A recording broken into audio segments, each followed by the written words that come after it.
Hello and welcome to Raising Anchor, your podcast and source for all things Rhode Island FC. I'm your host, Matt Entrican, coming to you on Monday, November 18th. The Rhode Warrior saga continues as they take on the Charleston Battery in an entry of two teams enter, but only Rhode Island FC emerges victorious, besting the South Carolina group 2-1 to become the Eastern Conference champions. Can this team go any higher? Well, we're going to figure that out. But for today, we're going to focus on this historic win. And I can't think of anyone more special than Jason Carey to join me in doing that. Jason, how is it going, my friend? And how was the guild? It was great. And you know, I'm doing great too. We made it to the championship. I just hope that sometimes when you think batteries are dead, there's still a little juice in there, and then you leave them out, and then they like start leaking acid. Hopefully they were disposed of properly. Well, that's why the PSA is that you always recycle your batteries. You never just throw them away. We got to think environmentally conscious here. So always do the due part. It's actually funny when we were walking into the stadium. I think Ryan Healy has the video. Hopefully he still has it. But as we were walking in, the first thing you do is you kind of assess the conditions of the site, the area, the general kind of what's going on. And there was this giant like welcome to Holy City banner on the outside of their facilities. And then right behind that banner was just piles of trash. And then by the end of the night, as they added more and more trash, I don't know if that's the best look that they want, because that's the first thing people see coming from that direction. But, I'm not an ops guy. I just do a podcast with you, usually just once a week. But this is a special week, and special weeks require special podcasts. They didn't have the special insight of Paul Byrne there to make sure you don't walk right into trash, The legend himself. Listen, this is gonna be a fun episode. Tim already in the chat. Yes, my voice is shot. I screamed so hard that I induced migraines as I screamed. I've never had that happen in my life before. That's impressive. Yeah, I had to stop at one point. It was getting rough. So let's get into this. Let's get the obvious out of the way. And throw up some backgrounds, some fun little things that we've prepared for tonight's episode. And let's just start with the fact that did you know that we were the Eastern Conference champions? Were you aware that we made that? Nice. Yeah, we did it. You didn't do it. I didn't do it. I mean, maybe I helped a little bit. I will say that if you look at the picture, if you're online, La Banda and all of the traveling fans, not just for this game, but there's been a handful of them that have made it to every single away match in this run. It's impressive. It started off as like, what was it, 10, 15, maybe 20 at max at Indy, and then it just kept kind of getting bigger and bigger. The rumor was, I took some videos, I took some photos. We definitely were about 30 strong on the 1 o'clock flight coming down to Charleston out of Providence. But the rumor was, when you looked at additional friends and family, La Banda drove from like 9 o'clock the night before. And then you look at kind of friends and family of the ownership group, the investors. There was rumors were, we didn't get like the official head count, but rumors were we were over 100. And I know the early estimates, based on what people are, claiming in the Discord already for the final, we will be in force over 100 people traveling for that game. Not sure how the ticket formation is going to work, but that's something that we'll kind of we'll get that figured out over the next coming days. But 100 strong is great, but the guild, they had to shut down operations. They were at capacity, over 430 people in that building. Did you make it in this time? Because some people didn't, and we had some very important people not make it into the guild. That needs to be addressed for this game and any future games. But how was the guild overall? Yeah, it was a lot of fun. I showed up an hour early this time, and I still had to park I parked further than last time, like 3 streets over. I thought I could like maybe sneak into the overflow parking, like, an hour. It'll be busy, but not that busy. But no, it was already packed. And then they had to sneak in a VIP because his bus was running late. Perfect timing. Right as the match started. Mr. RIFC himself, Nate Ski, but yeah, it's unfortunate that it was kind of like being at a concert, where you find your spot and just kind of stand there, and you're just surrounded by everyone. Not a lot of a room to move. This time the beer line was even longer, so it's just like, I guess I'll just buy 2.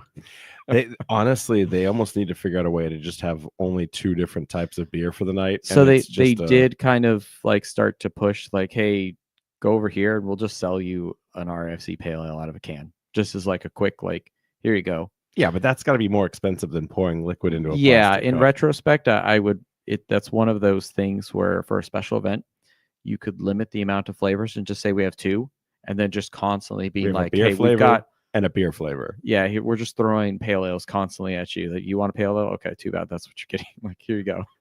No, it sounds crazy. I saw the promotion video with the drone flying through. It looked like it was just the most happening place to be. I'm super excited. You get to come down. We're going to the final in Colorado Springs. I did say that if we make it to the final, I'll just figure it out. I'll just be there. So weirdly, you're telling all of our fans this, but your wife probably doesn't yet know this. So no, she was made aware. So she knows. She's okay with it. So we'll get into, I mean, just to kind of recap. So the guild was packed. I mentioned the Charleston facilities. I do want to do a special shout out just to the overall organization of what Charleston had. The fans, their away support group, incredibly receiving. Both teams, Barras, showed up and kind of had drum offs. They had just interactions. It was a really wholesome experience. La Banda drove down the chest that we got ready from the club. We sent over, it was over 200 beers. We sent down in some ice chests for the group to be drinking. And then the ownership came over and hung out with us for a bit. I heard Parkhurst was there. I saw him off-site at another place, but I didn't see him at the actual tailgate. I saw the rest of the group though. We did run into them again by accident at a place called Lewis Barbecue. So I'm going to drop that in. If you haven't ever been there, you need to go. Ironically, as Parkhurst was leaving, I saw an Atlanta United fan sit down. I'm like, did you know that your captain of captains was just here? And he's like, Michael Parkhurst. I was like, yeah. And he like got up, but Parky had already left. So that happened. But no, the stadium was awesome. The amenities were great for what it was. I've always been curious. The broadcasts don't give it kind of the right angles, and you could kind of finally understand why. It's built into the side of a multi-complex, so there's a baseball field on the other side of it, and some other facilities on the opposite, like kitty corner of it. And so they own the whole space now, but like they kind of absorbed this and made it their own. That's what happens when you have 30 years of history. You kind of just absorb things along the way. So for what the space was, it was an incredible experience, incredible vibe. Not Lynn Family Stadium by any means, but what they were doing with it was pretty incredible. And everyone was really good. The only thing I really want to call out is La Banda brought down the drums, and they were told there will be no drums in the stadium. And I don't want to put names on it, but Rhode Island FC worked their magic. There was a partnership, a collaboration with Charleston, and we were able to get some drums in. The ironic part about it is we also brought in noisemakers because we read the rules and it was like, you can't have percussion, you can't have horns, blah, blah, blah, blah, blah. So we brought these wooden noisemakers in. Their front office, about 10 minutes into the game, said no more. If you continue with this path, we're going to have to kick people out. So we put the noisemakers away, and I told the story to all the fans that were around. But there was this one fan who kind of crossed her arms and stared directly at me and was like, yeah, that's right. I beat you. You're not gonna be able to make any more noise. And she didn't realize that we had drums. Like we hadn't used them yet, which was we were waiting to kind of like spring it on the group. And as soon as those drums fired up, that fan was like, I regret this now. I was much happier with the noisemakers before this. It's interesting. I was kind of thinking about depending on where you go, stuff like that's not always allowed, right? You don't always see away fans get to bring in drums. I kind of wish it was more of a thing. I think I understand travel-wise, like logistics to get drums to Colorado. If they would even let us to have any, that I don't know. But like, that would be a tough deal. They probably would have to be on the road already at this point. I mean, what Amazon Prime, what's the turnaround on some drums? We have a GoFundMe that is getting fans there. It just hit the 10,000 mark. So we're getting La Banda down to Colorado Springs. I don't know if that's with their drums or not, but I don't even know if they're allowed to bring them because the other two you couldn't. Probably not. But, and I think it's that kind of rule, unfortunately, where, there's always the one person who ruins it for everyone. But like to be able to kind of create that atmosphere, of like rivaling boroughs within one stadium. Like, that's kind of that fun, exciting environment that you want at soccer, that noise, that tension, that passion that you just don't get at other sports where everyone's just sitting around staring at their phones. I mean, here's the most important part. It looked good. It sounded good. The broadcast, when I went back and watched the replay, they were calling it out. And what's really great in the still photography that was taken from both teams, I forget being either in the press box or the call box or even as a fan, like some people just sit and watch a game. And I think that's what's plagued New England Revolution for so long is you have a lot of people who their version of enjoying soccer is just sitting there and observing the match. But when you get a party going at any section, it is completely transformative how much you see like those people, whether it's half a section, a whole section, they change the dynamic of the environment of the game. And so when I saw the pictures of all of us standing around and partying, I don't know what the Charleston attitude was at the time, but there were a couple of pictures where the game was still 0-0, and they didn't look like they were having fun in comparison to 40 people dancing, drumming, and partying along. Yeah, and just really quickly to kind of end this off, like as you go further up the chain, you hear about how the crowds can really influence teams, and they like playing in front of noisy, loud crowds. You hear of certain stadiums that get known for being quiet to a certain extent, and it kind of puts this weird tension where it's almost like no, you need to entertain me. I'm not gonna be loud and excited. You haven't done anything for me. So that maybe sometimes the teams don't feel like, oh, I don't have the backing. It's this creates this weird tension environment. Well, the league's gonna have to figure that out because we're here and we're here to cheer, and that's never going away, despite any kind of outcomes, past, present, or future. So, I think a couple of our fans want to run for USL president one day on that moniker. So, let's get back into what matters, and that's the game. Before we start into it, just kind of want to do some quick around the horn news. Georgia Kwizera goes off and participates in Rwanda's final game of the AFCON qualifiers. Incredibly, they pull off a come from behind win, winning 2-1 against Nigeria. I don't know enough about their squad to know if because Nigeria ran away with the group, if they were looking at it as like we're going to play some of the untested or the greener players. I'm not really sure there, but they did do it from a come behind, and no team was actually able to best Nigeria in the group stage. Georgia Kwizera himself being able to be subbed on in the 69th minute, immediately flipping the game on its head, providing the assist for the equalizer. Just this dude's getting hot in all the right ways at all the right times. Yeah, you love to see it.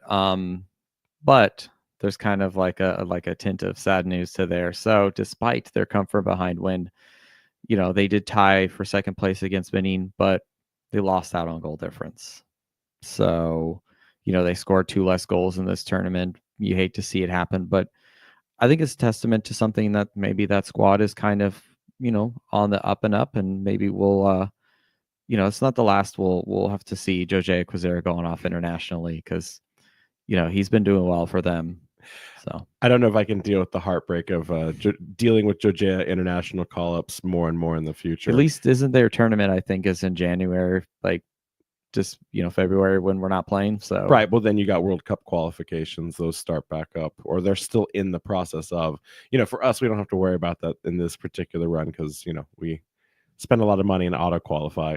But let's get into the other part of that, and that's just the bracket update. Obviously, everyone that's listening to this podcast knows what that bracket looks like, having seen this musical chair situation come down to just one final chair between the Switchbacks and Rhode Island FC. But I went back and watched the Switchbacks game. I was watching it after the game, but I definitely had a couple of adult beverages in me, so it was very cloudy, very very hazy. And when I went back and watched the game, I mean, they won it all based off of kind of 38th minute, in the box, Tejada cleans up a second ball and they move on. But like I went back and watched that game, and I wasn't really that impressed. The Lights didn't seem to have their best foot forward. We've never seen them go down in the playoffs. They had always scored first. So seeing them have to chase and get back into the game, I think we saw a very impatient team that was trying to shoot from distance, was trying to do a lot with what little they had, but I think you could see that they had kind of reached their ceiling in terms of ability and talent. But I don't think the Switchbacks really had a definitive game. In fact, I'd say so much that I don't think the Switchbacks have had a definitive game all of the playoff season. Yeah. And now that we look at this in hindsight, we see what happened. Remember, Las Vegas Lights went into the season with very little movement, right? So they had that Batista buyout, and there were promises about this was going to change, but they were doing business like last second. They were signing players like the day before. So I think they did well to get this far, considering, if you consider, okay, well, RFC also built a team to a certain extent, right? But we had months more planning, right? We were already in the fall kind of thinking about how we wanted this team.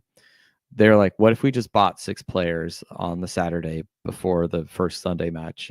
It was very kind of last minute. And I think there was, they started off the season a bit rough to a certain extent. We did get our first win against them actually kind of early on. Thanks, Vegas. Yeah, thank you for that. But as the season progressed, they started to they started to have some really impressive performance. I remember midseason watching a game against Louisville, and like they were taking Louisville to the sword. And I think that if they can keep some of that team together, they might be a contender for the West for next year.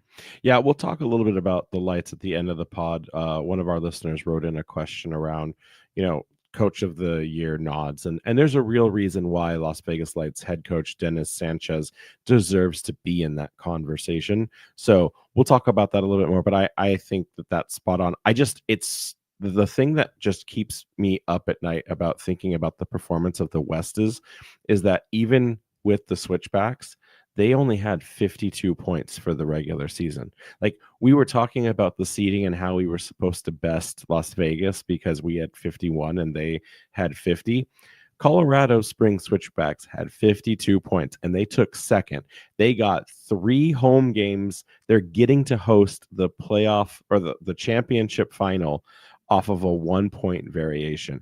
That is just insanity to me that it came down to this. Like, they are not this perennial powerhouse that like ran away with the league. Like, they are very much in a dangerous situation having to deal with a team like Rhode Island FC. I think they had a good summer, if I remember correctly, right? Like, that was where they played most of their good football. I don't remember their entire season per se, but I feel like they had a good summer where they went on a good run and kind of collected most of their points at that point. Ewan writes, the Lights were lackadaisical this game. They are better than that match. I agree 100%. And the West has been playing dodgy football this year. It's fun to say that, but then you have to also remember that last year the Lights were in last place. I have a stat for later in the show. The Lights only had 19 points. They were dead last in the league. They were the Miami FC. Miami FC last year was 9th. Do you know who was last placed in the East last year? Wasn't it one of the perennial powerhouses? No, it's our favorite team to punch down on. Oh, okay. Hartford Athletic, Yeah, Hartford, 18 okay. points. So, I mean, like, when you look at it's not fair, competition, you have Miami FC. Miami FC did better than 5, 6, 8, 10 other teams last year.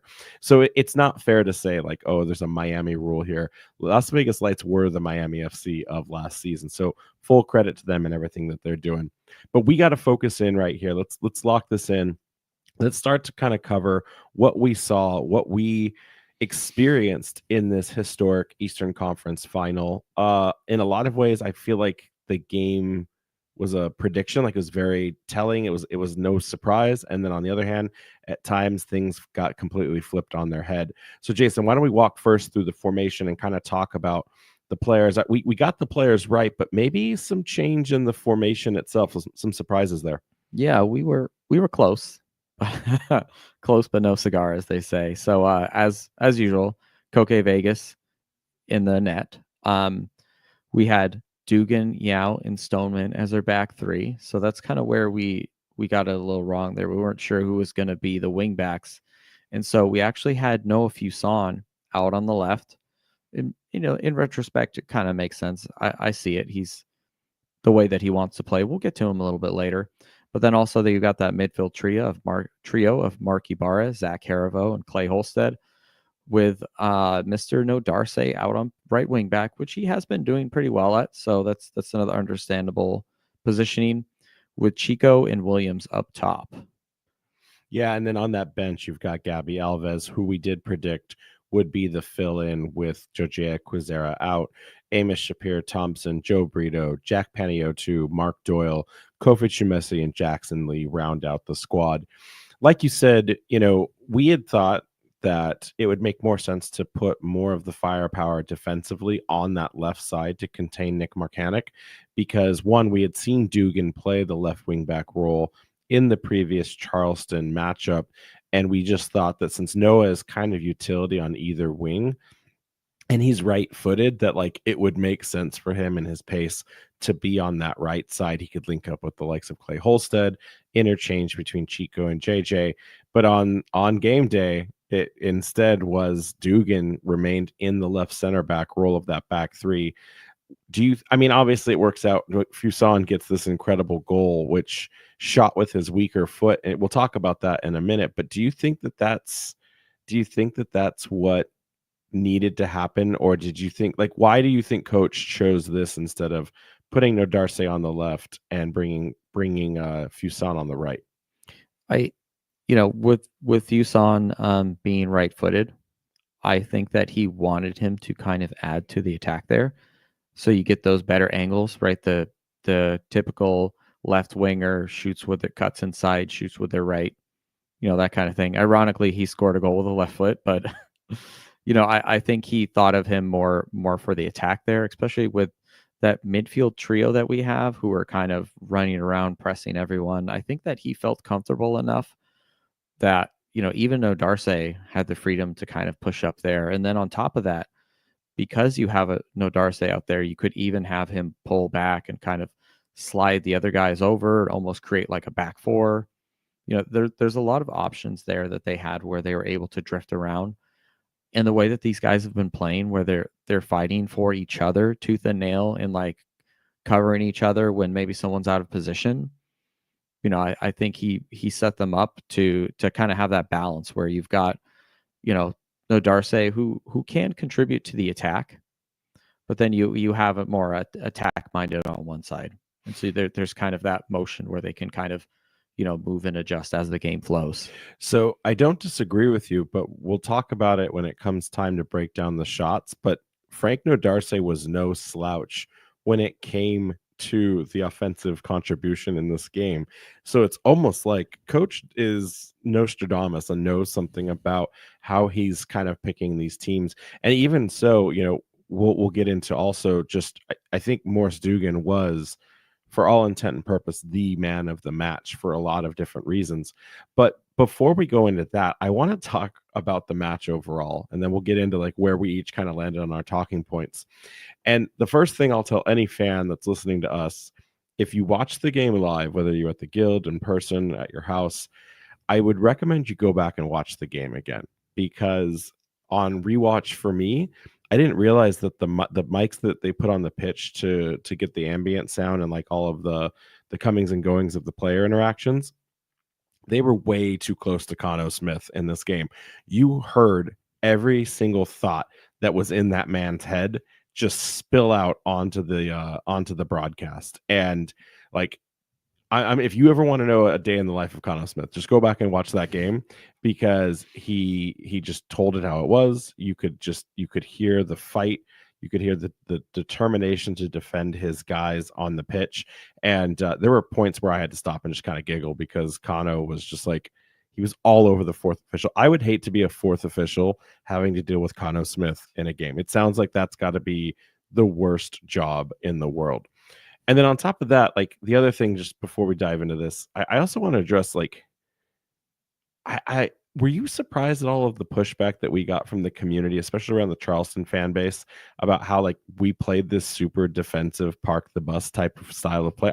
I understand where they're coming from, because I think there's an important stat to unpack there, but that was not what I saw. I was there. I don't know what those other 5,000 fans saw, because that's not what I saw. Part of that I would quickly just say is that, obviously whoever loses is going to find some way to nitpick. And initial gut reactions often are not always the best takes. You got to kind of let it marinate, step back, kind of look at it with a clear mind about how to judge that match. Charleston have been known for their possession this year. Like when we were talking to the guys from Holy City Sound Off, they were talking about how they've been averaging over 60%. So I think when they accuse us of like having too much defense and parking the bus, well, stop hogging the ball then, But like also when you look at that too, it's more about what you actually do with the ball than like, unless you're trying to play some sort of tiki-taka, La Masia, like death by football, Guardiola like style. And if you have the players to do it, fine, go for it. But at the end of the day, when you lose because you're not clinical, you don't use those opportunities, you don't get the team into good positions, like that seems like a failure for tactics and maybe a failure to adjust. You have to, as a coach, look at that and say like, okay, we have the ball, but is my team set up to get into the good positions? And as we kind of break down this match, we'll get to it, but the adjustments here are very similar to the last time we played them just a month ago, right? We started off the match kind of even. We're pushing back and forth. Maybe it looked like RFC maybe had some of the better chances. We go ahead. They make adjustments, and they look significantly stronger second half.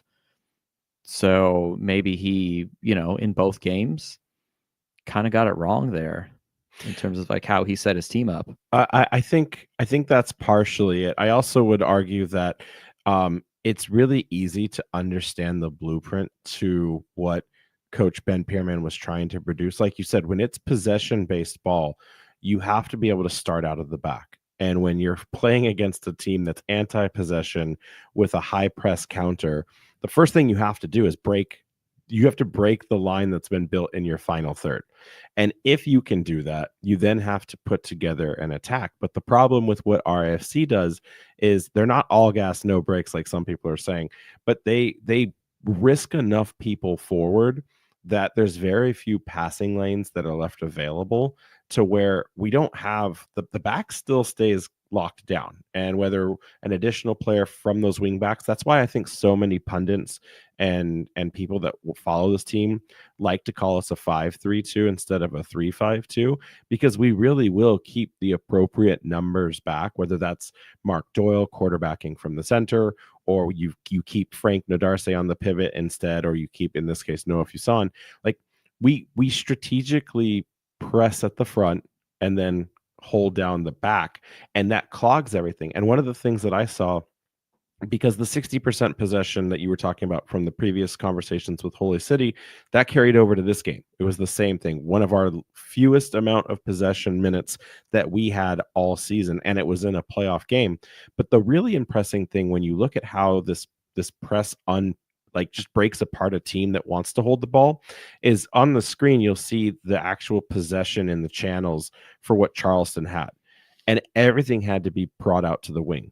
So when you see something like 40% possession on both sides and almost barely 20% centrally, that's not a team that wants to be able, that's not a team, I should say, that can take it directly to Rhode Island FC's back line. Instead, what they're doing is they're recycling passing out on the wings. They're probing something, they can't bring it back, so then they recycle it again and they try.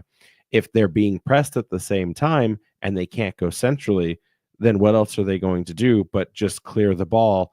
And because we have such a number of bodies that are built like just fortress towers, we win so many aerial duels that they can't win the headers or get those second balls. So like locking out the midfield and the central part of the midfield at that, well, guess who was playing centrally? Nick Marcanic. And so when you take away those passing lanes, when you take away the ability to have possession that's direct, a team like Charleston is going to get stifled every single time. And that's exactly what we saw on the night. And that's why we didn't see any kind of reaction from Ben Pierman's team until he made those adjustments going into the second half. And you saw that in the way that they attacked, right? Most of their shots were coming from the top corners from was it Rodriguez and Torres, right? So they're getting pushed out wide. They were taking those like top like corner of the box type of shots. And, those are two very good players. So some of them were pretty good shots, and Koke had to like make sure his net was covered. But the way that football has kind of evolved over the year, it's pushed to more and more like, how do you create higher XG chances, right? You need to penetrate that box. But the problem was, like you said, Coach Kano loves himself to sign a bunch of tall dudes who clogged up the box and made it difficult for them to get into those tight spaces. So someone like a clinical finisher like Marcanish could not, navigate his way around and find those passing lanes where they were kind of just being forced to take shots from distance. Yeah, they definitely emphasized overloading the flanks, trying to get the overlaps and the counters, and it didn't work on the night. But part of that, the full credit has to really go, like I said earlier, to Morris Dugan. And it's not something you're going to see in the highlight reels. So if you want to really see the magic of Morris Dugan, go back and watch the tape, and then just watch Morris wherever he is on the field. He had a stellar night, and he deserves not only like man of the match, but he deserves like player of the game in every way, shape, and form. He won 2 of his 3 tackles. He had 3 interceptions and 2 clearances while winning 5 of his 10 duels and 7 of his 11 aerial duels. He stripped possession 11 times.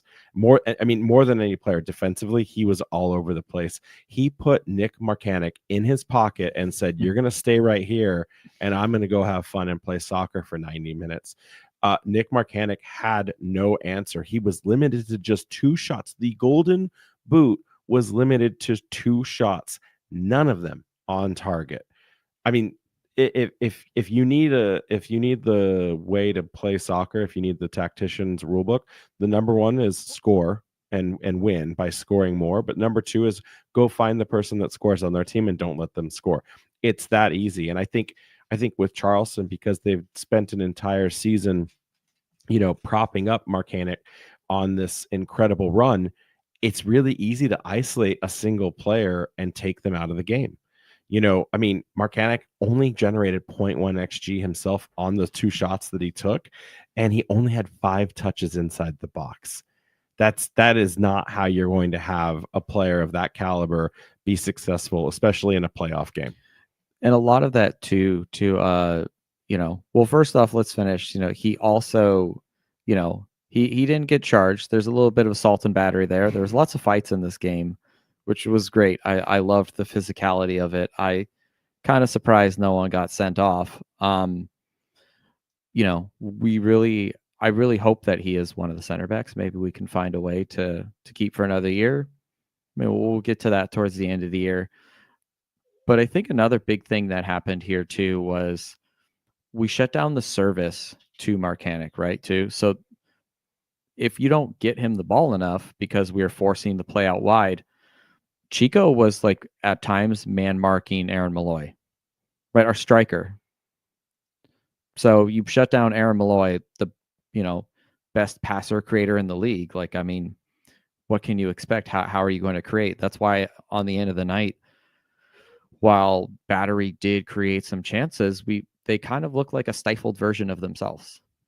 Yeah, I think that the possession that they were looking for was something that would draw out the back line so that they could rely on speed or just one single kind of cut line to destabilize what Rhode Island FC was doing, and no one fell for it. No one wanted to play that type of game, and I just don't think that I think Ben Pierman constructed this team to win in a certain style, and when it's been so successful all season, like, why would you need another weapon in the toolkit when you know that this has worked time and time again, and it hasn't failed you yet in a team against Rhode Island FC where you had 2 draws and no negatives when it came to the results on the regular season.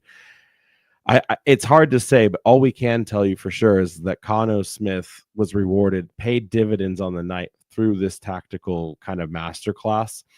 The XG is not high in this game, despite it being a 2-1 scoreline. Only 0.52 for the Charleston Battery, 0.82 for Rhode Island FC. Offensively, we dominated in every stat from shots 17 to Charleston's 9, which again makes me laugh at the people that said we started parking the bus and playing defensive only. Like, how can you have that kind of a tagline and then not go from there? We had final third entries, similar 50 to 67, but like we were all over the place in the chances we did have with the limited possession that we wanted to create with. So I want to ask you, I'll start with this. JJ Williams led the night in shots and shots on target, despite not finding the back of the net. Do you know who our second best, I'm going to say striker to help you, was for the night? Knowing our team, is probably one of our center backs. Maybe Frank Nodarce, a wing back. It was nice. Frank Nodarce. Frank Nodarce generated the exact same amount of output as JJ Williams. The only difference is his XG. JJ Williams' XG was slightly higher because he was closer and had better opportunities when it came to shots inside the box. Gil writes in, Raising Anchor, best podcast in all New England. Thanks, Gil. Appreciate that. Gracias, amigo.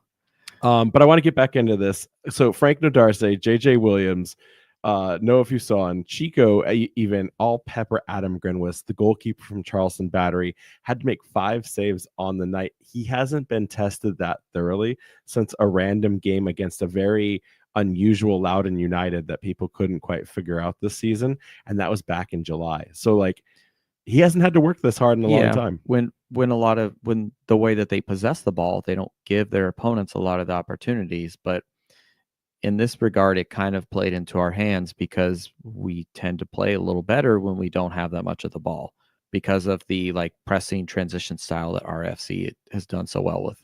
Yeah. And I think kind of, again, locking down Marcanic is easy. Who do you lock down when it comes to the fact that JJ Williams is your hottest striker? Frank Nodarce was your second best striker of the night, and neither one of them found success. Yao almost scored a wonder goal too. But did Yao score? Did Yao score? So this I'm is not sure. Is it Yao Harivo or is it maybe an own goal?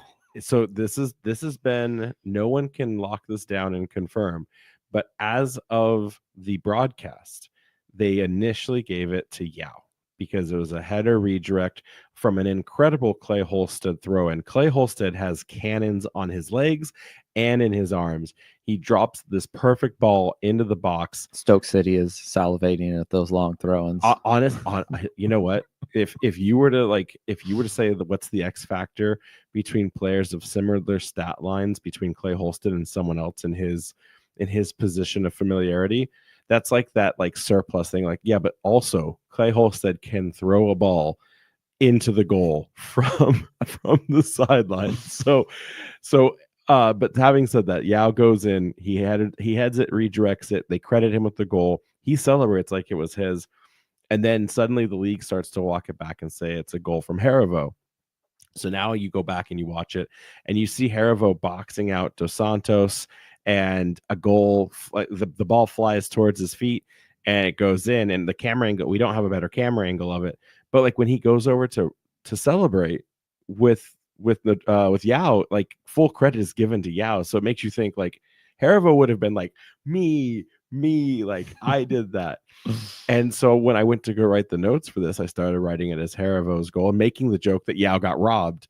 And then I went back for final confirmation, and the league updated the Optastats on their website and credited it with Dos Santos from the Charleston Battery as an own goal. When I did go back and watch the highlights real quick, just to jog my memory before I start recording, on the highlights, it does seem like it comes down towards Dos Santos and goes off in him. I did see some people kind of complaining that Harivo was blocking the keeper, but I mean, at this point, if it's being credited as an own goal, and honestly, they don't give us good enough angles to go back and watch that, I don't think there's enough in there to really give credit to that complaint. No, and because it starts in the air and like the keeper's vision isn't impacted, and you see Harivo boxing out, and Dos Santos, I think, is going down and knows that he can't compete with Harivo's where he's posted. So I think Dos Santos just does whatever he can to try to put something in the way of it, and then inadvertently actually ends up tipping the ball in. So I'm still going to give credit to Yao on this one because that's who celebrated it. And if we're giving Mark Doyle the first goal against New Mexico United, that is absolutely Karifa Yao's goal to celebrate.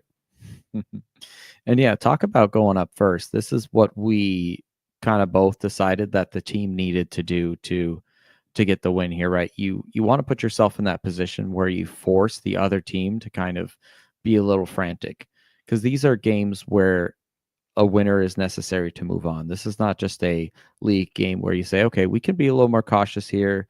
We can maybe try and get a draw and sneak by, or like at this point, it forced Charleston to kind of react. And we did see that in the changes they made in the second half. But not only did we go up first, but like 2 minutes before the end of the half, like Best time to go up. Yeah, good time. It's not a lot of time for them to really kind of react, right? So they go into the break, and gives them time to maybe assess what they need to do, but not enough to give you that kind of sucker punch, because sometimes the worst, you're most vulnerable right after you score, right? There's that whole, you're still kind of, the adrenaline's running, you're just so excited about scoring that you forget, oh, I got to defend now. And this team has taken 25 points on the road this year when scoring first.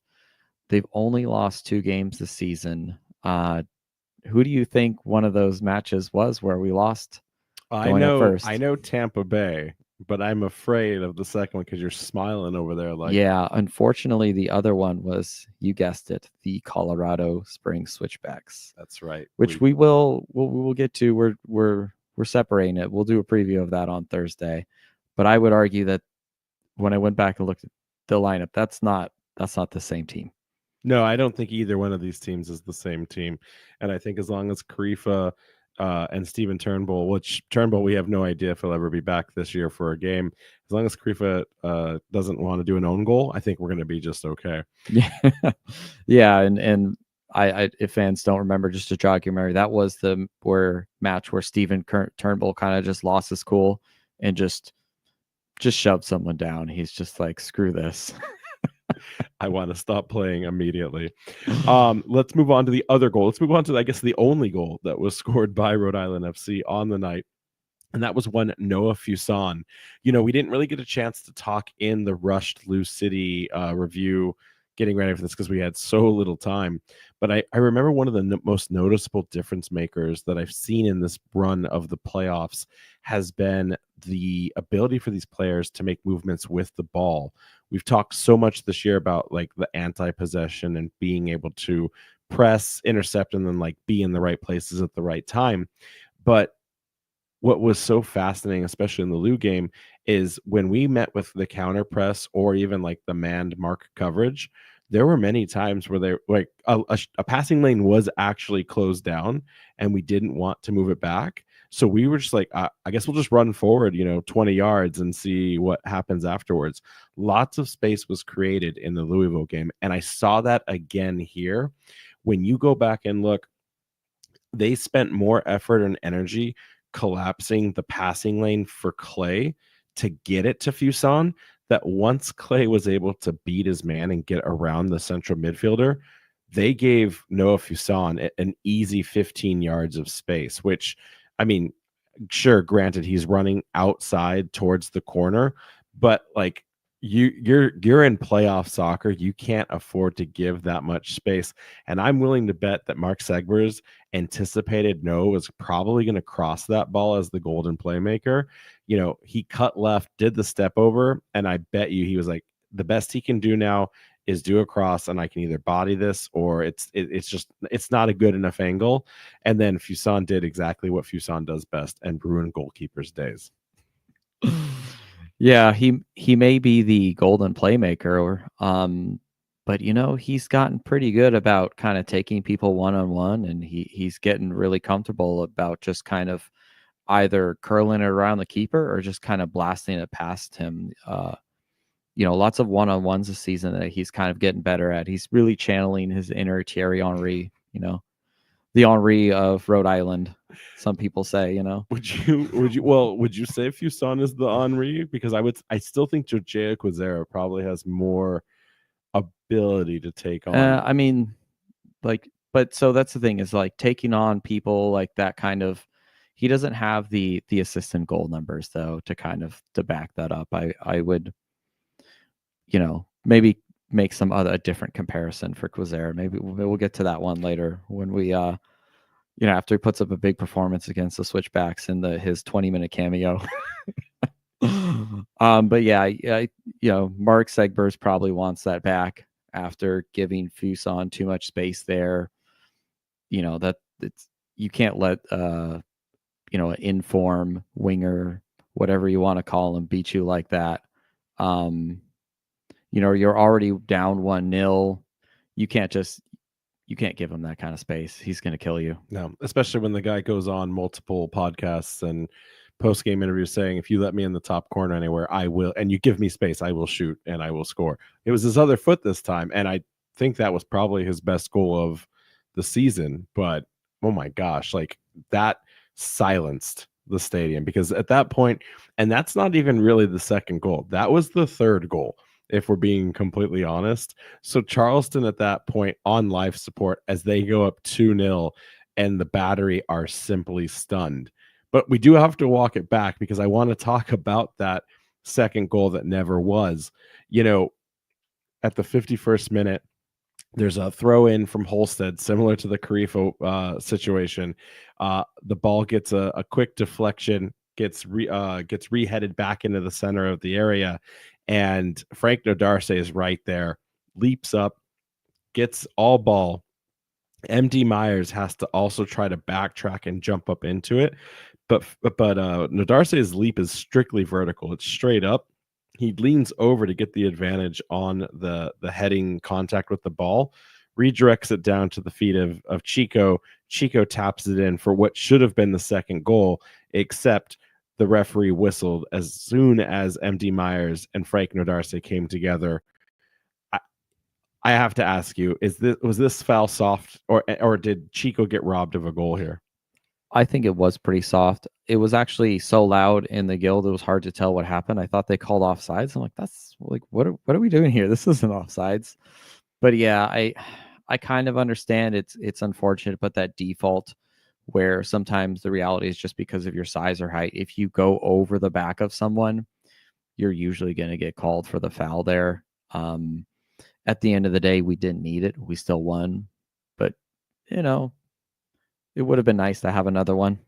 I mean, 3-0 at that point would have changed the complete dynamic, but also it could have been a completely different story. If there could have been a scenario where maybe that was a little too soon. We needed to get a little further into the game. There's the kind of thing. I was even thinking about this. We'll get to this here in a minute, but like, there's an alternate scenario where Charleston scores later on in the match, and it can kind of feel more like a sucker punch where the momentum shift can be too fast that all of a sudden it can huge pendulum swing in their favor where we can't stop it, and all of a sudden they score a second and then you're in extra time. Yeah, no, I mean, I think, and we can talk about the ref if we want, but like, this felt like it was okay. I will say the one thing, and I have a picture of it which I'll post afterwards, but do you remember at the beginning of the season, the New Mexico game, when everyone made fun of us because our broadcast tower had a pole blocking the view? So because this stadium is a converted multi-sports complex, they never moved their stadium lighting. So our supporters group literally had an obstructed view. We couldn't see the goal from where we were standing. I mean, some of our fans could, but like where I was standing with some of the supporters group, we could not see it. This giant pole was in the way, so we had to like move around and like, but like when it happened, I couldn't see any of the action around the net.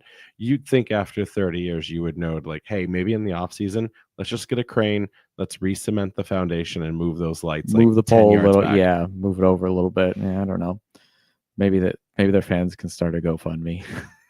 Hey, right, they purposely put the away fans there, the obstructed view there. We don't care about you guys. I just feel bad when like there are no like fans that are traveling, and then that's just a Charleston's experience. Then you do it to them. Yeah, I guess we could talk about the ref here for a second before we move on. I do think it was interesting we brought up the fact that he hadn't reffed RFC before, correct? And then he hadn't reffed Charleston in forever, so we weren't sure.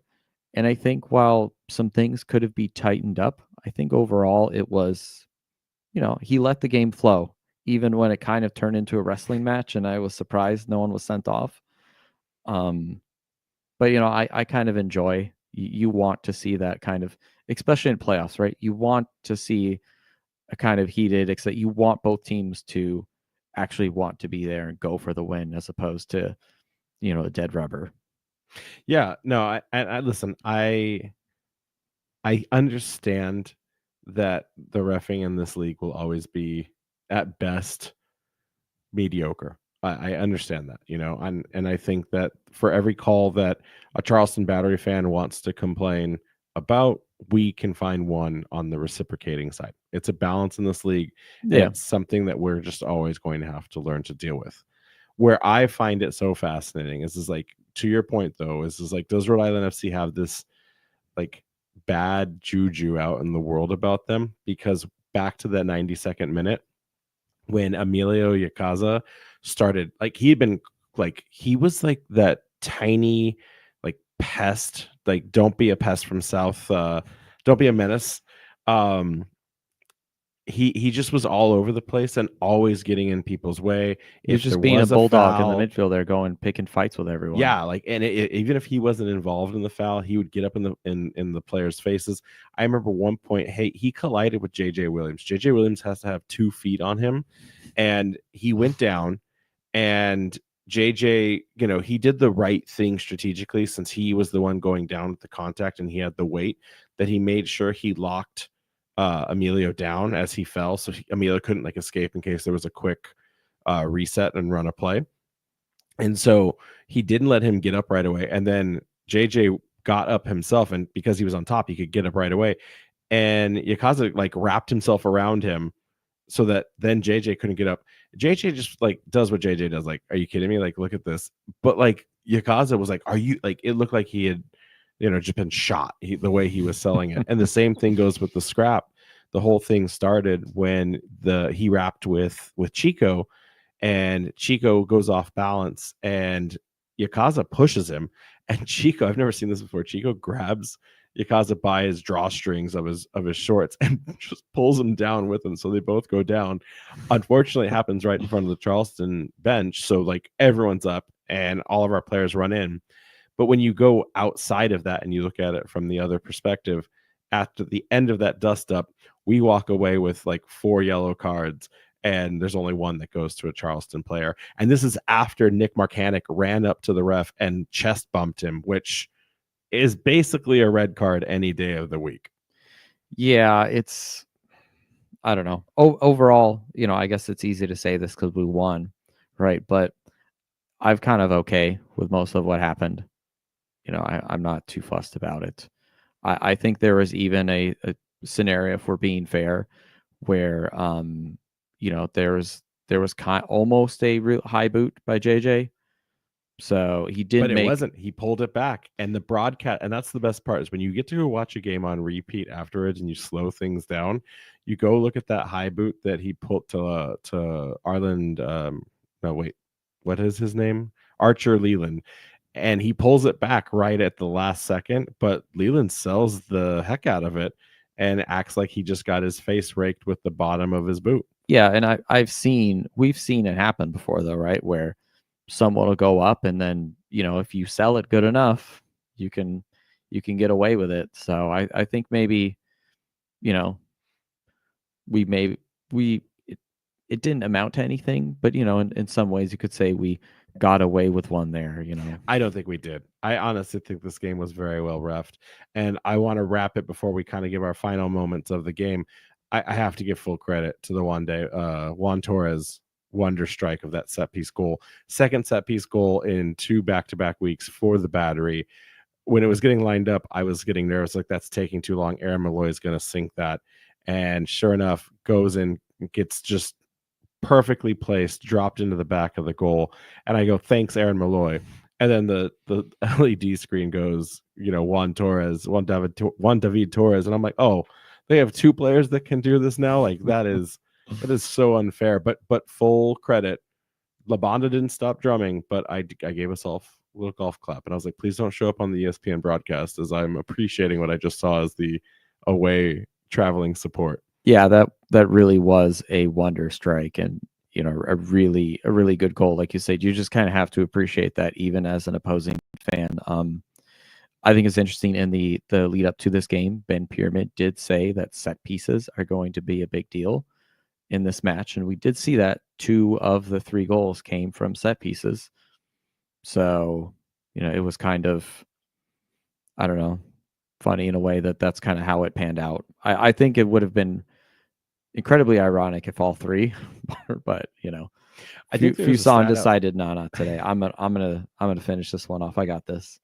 I think there's a stat out there though that Rhode Island FC now has 5 games in a row with a goal scored from the run of play, which, when you look at teams that have reliability on their set pieces, whether it's a direct kick or an indirect free kick, that's not something that always happens because teams don't always score in every single game that they play. So we seem like we can be getting it done both in our set piece tactics as well as in the run of play. So that's exciting to understand. Jason, if we're wrapping this up, what's your overall thoughts on this game? What's your overall thoughts leading into to Colorado next week? It was an interesting match. It was kind of close as we kind of predicted. I do think RAFC did a really good job to stifle Charleston to the point where it almost felt like, maybe they weren't that lethal. But we have to give them the respect that they deserve. This was a very good team that we just beat. And that was by, a combination of tactics of shutting down their playmakers, not getting service to their golden boot winner, and then kind of forcing them to go out wide to the point where, obviously we were very kind of stressed with, 1 goal lead is never great. But towards the end of the match while they did press, there wasn't a lot of huge chances. It was just kind of like, you're like, oh no, we've got this far. You just I don't want extra time, like let's keep this magic going. So, but ultimately it did feel like it was a, I don't know, lackluster bite from Charleston to a certain extent. They only got their 1 goal from a wonder strike that like no one could save unless you just had like 3 goalkeepers in net or something. So yeah. I mean, listen, at the end of the day, RAFC is playing like they were built to be rewarded with a USL Cup championship at this point, right? Like it's their 4th consecutive win, something that they've never done before. If you count the playoff, like the postseason, I don't know how that works for this league yet. Most leagues don't, because most leagues that I follow for soccer don't have playoffs. But they've now won 4 in a row. They've knocked out the number 1, number 2, and number 4 seeds along the way, doing it all away at the same time. You look at what Colorado's had to do. They've got to stay at their stadium this entire time. We've had to the fans know we've traveled like 10,000 miles to go and give all of these clubs the pain of getting knocked out of USL playoffs. I just think that this team has such an incredible, you talked about momentum a second ago. This is stacking up. Last week we talked that this is a team that's not playing like a 5th seed team, but I feel like each match where they like survive and move on, it's not a survival. They are so soundly beating these teams that they're just getting better and better. Like this form is scaling, it's not plateauing. Whereas I think on the other side for Colorado, that's exactly what it is. We've seen them plateau. We've seen what we can expect from them, and 15 goal scorers this season. I don't know what we'll expect from a final, but it's going to be lights out. Were there white knuckle moments in this match? Sure. Sometimes we get in our own way in a lot of different ways and styles, and I'm not saying this simply as like postseason, like result arrogance here. This isn't coming from a place of cockiness, but like none of these teams have worried me with their on-field product, and Colorado doesn't seem to really look like that either. The only team where I've ever been like, oh, this is bad, this is really bad, is when we were down a man due to an injury against Indy 11. But other than that, I feel really good going into next week. This weekend, I feel really, really good. I feel pretty confident too. I think we'll maybe get into it a little bit in our preview, but I almost wonder more about it's similar, but we are traveling to elevation. So that it is kind of a thing. And then also, we don't have a lot of experience with the West. While I do think that the East is significantly stronger than them, there's a lot of familiarity, right? We've played all these teams 2 times. So we come back to this game and say we have a better sample size that we can go back and look. Where with Colorado, you're looking at, well, we did play them 1 time, but we played pretty poorly, and it wasn't a particularly great match. And, I'd be curious to know how they handled the elevation there, and whether, the time is going to be weird. The fact that they're playing in the morning pretty early, considering most matches are at earliest like 4 p.m. in this league to a certain extent. Unless your body's playing on a Wednesday at like brunch time. Because those are the special case scenarios where there becomes a lot of familiarity, right? Where you keep doing some of the same things over and over again. It just feels like, cool, I got this. I know what to do. I've been here before. Instead of like, it's 10 a.m. in Colorado elevation. Like it could just like that little weirdness could just throw them off just a tiny bit to kind of, throw a wrench in it to a certain extent.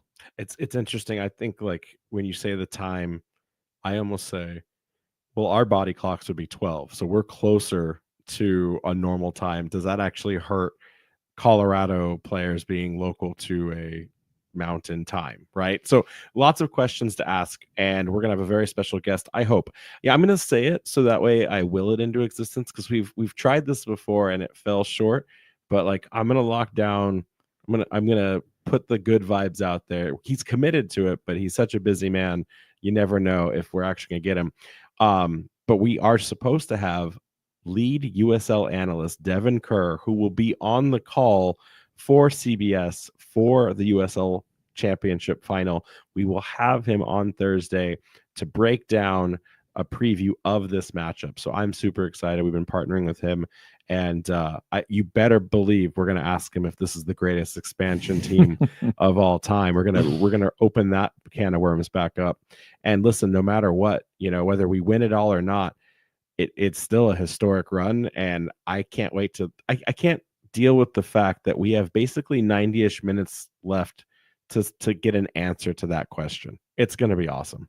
Yeah, I'm really looking forward to that. That should also be a fun episode on Thursday here too with Devin. It should be one of the best ones we ever do. So we have a little bit of time because we did split this up. So there's been some questions sitting in the inbox. And for any of you listening and following along, now's your time to throw a question in the chat, and we'll just go through these. We've got a few prepped, and then we'll do any kind of lightning fast that we can. But let's start off with the ones that we got in email or on the Discord first. So yeah, sure. So Leo here says, does the USL Championship do playoff specific awards, or just the awards they recently announced finalists for? Because if those are the only awards, it feels worse and worse with every passing week to me that at least Kano wasn't nominated for Coach of the Year. I mean, listen, it is a shame that Coach Kano was not nominated for Coach of the Year. Jason mentioned a couple weeks ago that when you pan back and look at the whole season, it's really easy to fall into that kind of recency bias because they really got hot, in that summer window and on, which is exactly what you want to win it all. And I can tell you without having to go and get his quote that if you were to ask Coach Kano which would he rather have, a star above the crest or a Coach of the Year award, I guarantee you that he would want he'd want the star. And it's actually so funny. He did an interview after the game, which we're going to pull up here for a second. We couldn't get it I haven't seen it yet in like all of the social posts, but like my feed is getting so flooded nowadays that like I'm missing things left and right, ironically. So here's Coach Kano just kind of breaking down what he thought at the end of the game here. Yeah, incredible. It's playoff soccer. The guys just had to dig deep. They fought. They just never gave. I think we limited their chances. They're a phenomenal team, phenomenal coach, but today was just about rolling up their sleeves, and yeah, they did it. They did it. When you see these guys hoisting the trophy now, year one, how is that for you emotionally? Yeah, it's honestly, it's a can't even really process it. Yeah, I'm speechless, but look, it's certainly wasn't my expectation. I think we've exceeded expectations, so incredibly proud of them, proud to be the coach of what we built in year one, and just their attitude, who they are as people, and it translates to the field. One more game? One more game. We'll find out where it is soon. One more game. And when you look back, like I said, when he reflects on that, where he sees where he is now, this is a coach that took 27 points out of 34 matches, only losing those 7 games, only 2 at home. There were so many stories this year in the USL about fortresses being built where they had 0 losses or 1 loss. We only lost twice at home. So I do think that, we only had 7 losses on the season, 3rd lowest in the league, 3rd lowest, by the way, in an expansion club's beginnings. I still say first if you asterisk that. But, this was still a team, like you said, Jason, slow to come together. We didn't get our second win until June 22nd against Lou City. Like, that's a very long time. When you look back, you're like, okay, maybe that's why.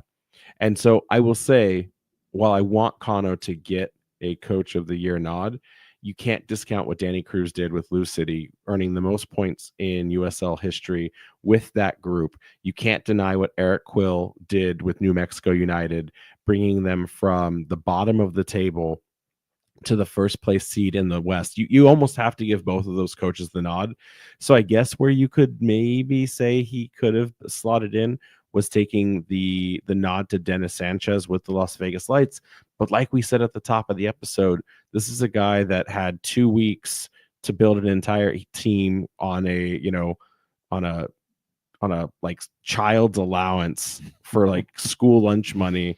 And he took a team that just had 19 points in the regular season last year and a negative 30 goal differential and got them to the conference finals for the West. Like, I hate to say this, but like, I think Sanchez deserves the nod, despite the fact that Cano in his first year is doing something incredible. Yeah, I think it's just to wrap it up. Like I said, it's that unfortunate reality where there was that first 3 months of the year where we were just drawing or losing. So Tim McDuff writes in, don't call them an expansion. I'm not going to start that war. I've already said my piece on Twitter about it. We are not an expansion, or we are an expansion team, excuse me. Like, to say anything less than that, it takes away from the hard work that so many individuals did to bring this to life. And it modifies how you look at the season. If you call us a regular team, the way we've earned certain things don't matter as much. Or if another team beats that record, it doesn't have the same firepower, the same meaning behind it. So I agree with that. The term expansion, I think, just has a certain connotation tied to it, where there's limited expectations and you expect some kind of, ups and downs. And we've just had a lot more kind of ups towards the end of the season there. Antonio Nocerino for enduring Miami FC. Ewan gets the comment of the night. Can't deny Antonio Nocerino for enduring the Miami FC. That he should get head coach of the year for that one. AC Milan legend. Let's get into the next question here. Not a question so much as a very, very fired up listener sending in this email.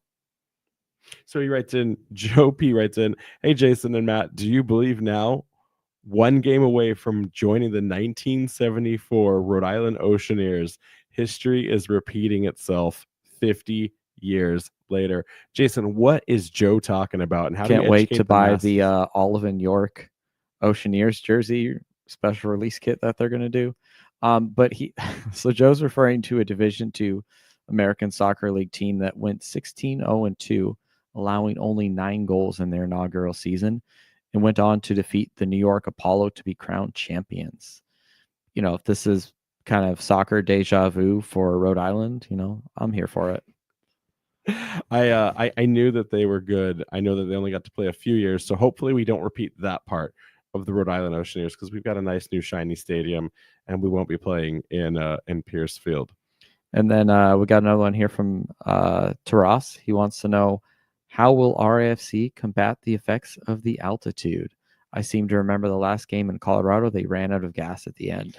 So this is a fair question, because like and we're gonna obviously talk about it more probably with the preview with Devin.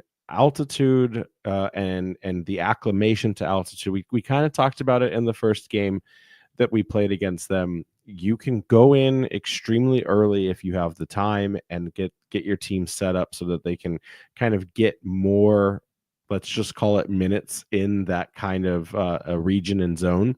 But there is also a science out there that the quicker you can get in and out, the better you're set up to like almost not be affected by it.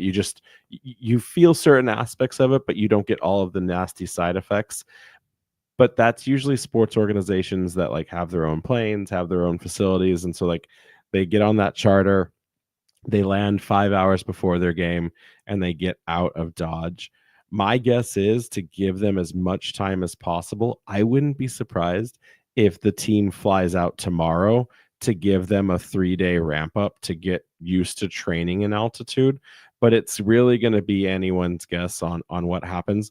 There is an interview set up tomorrow that I'm aware of for coach. So we will find out at that time what his travel plans are to make sure that the team is in the best shape possible going into this important game. And then Robert writes in, how do we feel about coaches' substitutions? A playoff game is an elimination contest. Shouldn't the coach hold back one substitution in case of injury? I think that is a fair point. However, I think earlier on in the season, I think we were a little critical sometimes of some of coach's substitutions. And I think he's gotten really good actually over the year. And I think that, I'm actually really proud of he has made some really good tactical substitutions. So I think he's really grown as a coach. And at this point, I trust his judgment. So I think that all the players out there kind of know too that, you need to give it 100%, but also don't break your leg. I think that, and sometimes those things just happen too, right? You can't be planning for a thunderstorm or whatever. That's never going to happen. You have to just go outside. Yeah, I would rather when you see a technical deficiency or a tactic change that you can deploy and you have someone on the bench, you can't play for the what if factor of it. And if anything, if we're down something or the game's equal, we do get an additional substitute into extra time. So like at that point, would I say, hey, it is what it is? I agree with you. You almost have to play with the players that you have. And then, by the way, Tim McDuff is writing, it takes 9 days to acclimate. So I don't now know if going in early is going to help this team or not. So maybe you fly in the day before and just it is what it is kind of thing. We'll see. Next question here goes to you. This is for me, so you have to read it. All right. Rachel here wants to know, Matt, since you work for the club, do you get a ring if they win the whole thing? It's a good question. And I don't know. I don't know if I do. I've heard stories in other organizations where they give the janitor who cleans up the office a ring. So that would mean the producer and the audio engineer and all those guys up there would probably get them too, assuming that they were to give them out to all the staff as well, right? Well, here's the thing, some people are contracted through third party and others aren't. So I don't know. Do I think I deserve a ring? I'm obviously going to answer that with a yes, Rachel. But that's up to it's more really, where does the club draw the line on the support that goes into it? So if that is something, yes, absolutely, Chip will get a ring. I hope Chip gets not only the person that is the mascot, but I also hope that he gets one for the costume as well too. Yeah, definitely 100%. So we shall see. But if I do get a ring, I will never take it off ever again. And then we've got a question here from Zach. Zach writes in, where would you rank Defiance in the terms of importance to this team's deep playoff run? Jason, you've only seen it from afar. I've lived it now twice. What would you rank? What would you rank their impact on this team's performance? I definitely think it is a bit of an X factor. The team has said how much they love seeing the support for this club, and that it kind of gives them an extra motivation to go out there and play. Obviously there's a lot more factors. It's a team game. There's a whole coaching staff, blah, blah, blah. But I think that, I mean, USL just wrote an article about, how great Defiance is. So, I mean, they're getting, recognition from the entire league. So like they really are an amazing group of supporters. And like, I'm proud to be a part of them as well too. I think, to the comment that was made earlier, I think they're redefining what it means to be a supporters group. I've been so impressed with all of the traveling fans. There's this cohesion, there's this, mutual desire to grow the game. But like, you can be a fan, a friend, and an enemy all at the same time for the 90 minutes of the game and then the minutes that fall between on both sides. And I've not seen this group make a single misstep. And everything they've done, where if they've stretched the rules or they've crossed the line, it's always been with only one rule in place. Does this benefit the team? Does this benefit the 11 men on the pitch to succeed? And I think the answer has always been absolutely yes. So full credit to everyone that has a Defiant 1636 membership, no matter how small of a contribution or how large. And anyone that isn't, that's just a crazy away traveling fan, even more power to you too. You guys are the lifeblood. This ownership respects all of these fans so incredibly well. And I've just been thoroughly impressed. So yes, I would say that is the X factor. That is the true 12th man. All right, then last one here from Steven. How much does this playoff performance help in the creation of new RIFC fans? I was reading something on Twitter that there's a controversy that USL is giving us the championship so that it helps with creating new fans so that we ease our tax burden and pay off our debts to the state as fast as possible. It's such an insane, crazy global scale Pepe Silva, like the USL is happy that we're here and doing well, but at the end of the day, they don't care about us. Yeah, there's not enough tin foil to wrap that hat at the end of the day. I will say this, that it's a really good question, and we've always said winning solves a lot of problems. Well, one of the things with winning is it helps create new fans. It makes it a lot easier to sell tickets, especially season tickets or group tickets. The club recently announced, I think all of its premium seating was sold out, or at least in the two big sections was sold out. I should know this, but I don't. But what's been more powerful is seeing the multiple cities, the multiple mayors, and more importantly, the media start to kind of take this serious, because I think that there's probably a silent majority that are either indifferent to this club's performance, or at most they just don't care as long as it doesn't affect their tax contribution. But one thing New England, if I know anything about New England, is they love winning. It is the most important thing after religion and family to people. And when a team starts to win, you get behind it.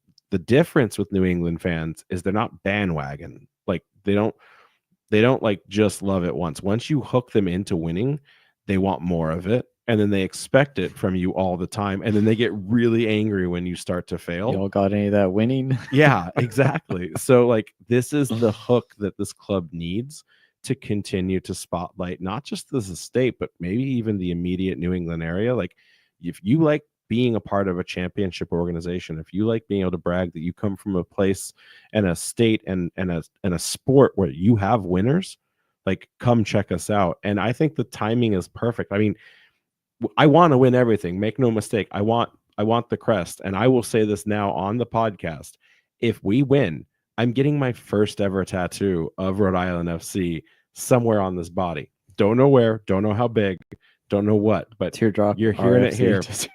Jason, I may make you get one too. Against your will. You can't what's the saying? You can't force the willing. I mean, I've already got it planned out. So just anchor is a teardrop. There we go. So you're hearing it here. I that's how dedicated I am to this. So, real quick, just to wrap this question off from here from Steven. I've been traveling. I've been going to the away matches, and while I don't know every single RAFC supporter, I've seen an insane amount of people who I have never seen before at any of the watch parties. that place was jam packed to the point where they could not let more people in. So, I mean, hey, if they jump on the bandwagon, as long as they stay on, or go to some of the matches and just become a fan, even in a casual sense, I'm all here for it. I was actually really excited, but I was really bummed. I was trying to find a picture of you in all of the shots. I couldn't. If this was Where's Waldo, I couldn't find you in there, buddy. There's a lot of people in there. I couldn't find a lot of Defiance members either, which I realized also a lot of them had traveled. But like that's such a great thing. There's so many new fans coming online. There's so many people getting a taste of this. That's what this is the kickstart. This is the second spark, and we get another spark with Tidewater coming online. Like you couldn't ask for a better time and a better purpose. So I'm just super excited by it. I think we've said everything that needs to be said. We're gonna have a killer preview for you on Thursday with Devin Kerr. And if we don't have Devin Kerr, we're going to be really winging it because we're relying on his strength. We'll get a cardboard cut out of him or something that like pulls the string, and we'll just have some sound bites that he says. I guess the only thing left is we're going to need some people to start recommending a tattoo artist or shop for us to go get these RIFC tattoos. And I've said this before, but I'll put the club on notice here as well. They really should, if we win this all, they should partner. Like I know Narragansett Brewery does the High Neighbor tattoo with, get a Gansett, get a tattoo. They need to just go pick a partner, an anchor partner. If it's the guild, fine, because that's what they're there for. Partner with a tattoo parlor, get like 10 artists and say, hey, from this hour to this hour, come get an RIFC tattoo and a pint. And like you pay $20, it can go to a charity. And you can tip, obviously, your bartenders and your tattoo artists. I mean, especially if we win, right? You just tattoo half of a state with RFC logos. I mean, there you go. Exactly. So I'm also going to say the club better have stars ready to press onto kits day one. So Sunday morning, I want to see Kitman. I don't know if Kitman Nick's responsible for that, but whoever's in charge of pressing the Capelli kits, I want to see that happen. So listen.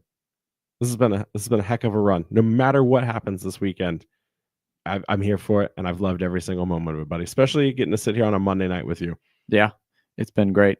But let's wrap it up so we can get ready for this preview on Thursday.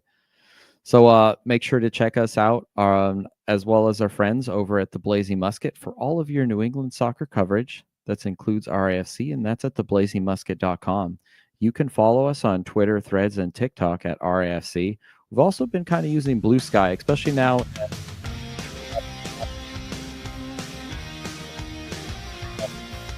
Different here. A lot of old school Twitter vibes. Instagram at Raising Anchor, raisinganchorpodcast.com. And that's it. Never Anchors say up, die. boy. Never say die. Anchors up. Recycle batteries. Kill switchbacks. Engage. Later, guys. Exactly.